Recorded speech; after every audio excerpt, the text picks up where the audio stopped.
হোসেন, আপনার কাছে জানতে চাই যে নির্বাচন কমিশন কিন্তু বলেছে যে প্রার্থী রাজনৈতিক পরিচয় নয়, তার যোগ্যতা অযোগ্যতার শর্তেই বিবেচ্য।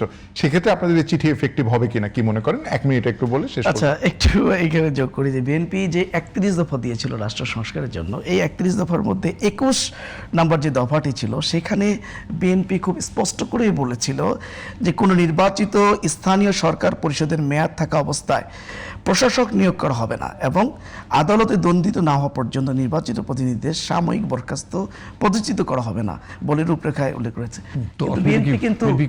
বিএনপি কিন্তু এই 31 দফার উপরে তার পূর্ববর্তী নির্বাচনী প্রচারণা ছিল, কিন্তু নির্বাচনে বিজয় হওয়ার পরে বিএনপি কিন্তু সেই অবস্থা আমরা একটু আপনাদের ওই ব্যাখ্যাটা আমি শেষ করি। নেই, কেন নেই? দেখুন, বিএনপি ক্ষমতা আসার পরপরই যেটা করলেন, হ্যাঁ, অন্তর্বর্তীকালীন সরকার নির্বাচিত প্রতিনিধি না থাকার কারণে সেই সময় তারা প্রশাসক বসিয়েছিলেন, ঠিক আছে।